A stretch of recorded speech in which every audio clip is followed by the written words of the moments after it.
Okay, so part two. So this is it actually takes me about a month usually to develop a about a half-hour video, with all the different bits and pieces, getting the resources and references and that. And when I put the ad out for this meeting tonight, um, I amazingly got 87 people that were interested, which is just a new thing for me. And I suddenly thought, well, I actually haven't prepared anything. So in 2 weeks, I've prepared this information. So it's probably all over the place, and I do apologise for that. But if you go through bit by bit, I'm sure you'll get a lot out of it.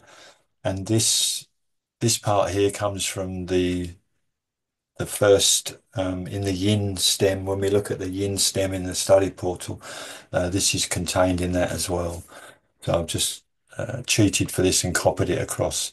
So we're basically just going to look at symbology of what are the 12 branches.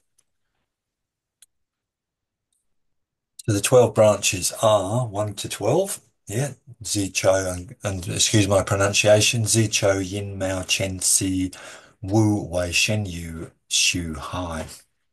They've got their elemental associations here. They connect to the time periods of the day, 12 2 hour time periods, which we are probably all very familiar with. And again, with time periods, if you're born in 11 to 1 a.m., then it's quite obvious that 11 to 1 p.m. energy is not present, or it's in a deficient state.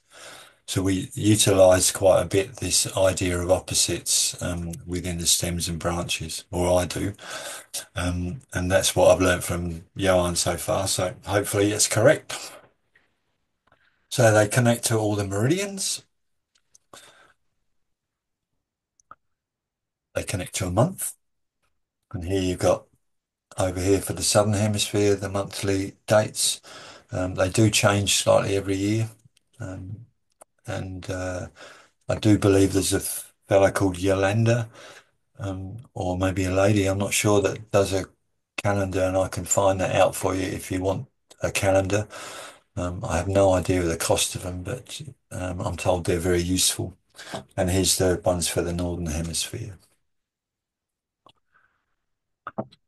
Obviously connect to the 5 seasons, the 8 directions, the the trigrams. Now there's different ways of looking at trigram associations. Um,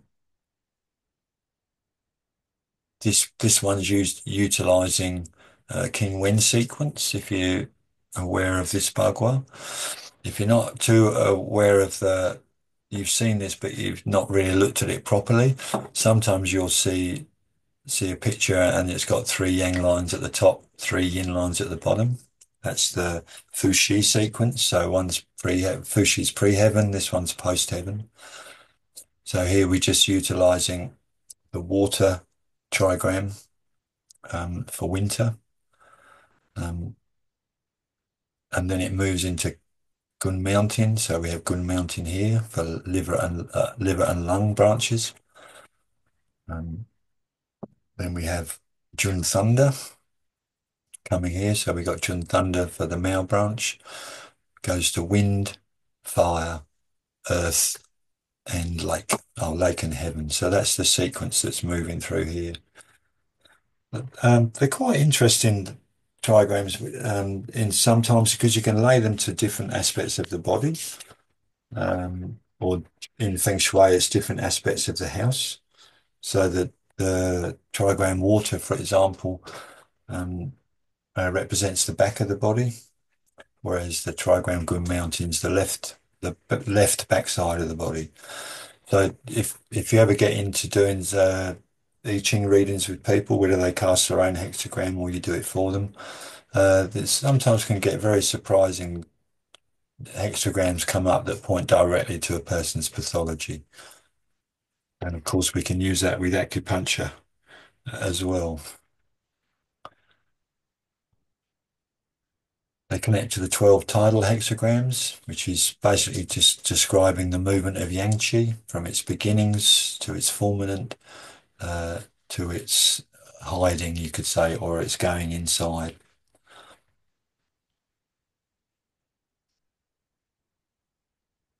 They connect to the Lu Qi, and there's the Lu Qi, the six Qi or the six conformations.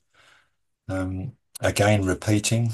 So Zergal Bada is dominating influence Xiao Yin, same as the heart. Yeah, so 1 and 7 connect. Same here, 2 and 8 connect. So there's always a balancing that's occurring. And then we got the second Lu Qi. So like I said, the first one is governs the whole year. The second one governs the latter part of the year. And we'll look at in detail about how that influences symptoms for 2025 shortly. And then we have an animal. So there's much more that can be said about the branches and their characteristics. Um, but from an acupuncture perspective, these symbols, how they combine and work together, um, is one aspect of utilizing branches.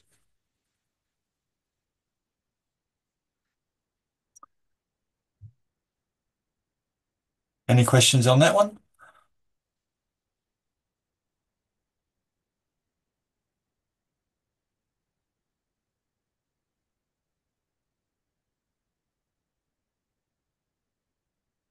Good. Yeah, that one's fairly simple. So, all right, we'll move on. That's just going well then. We might get through them.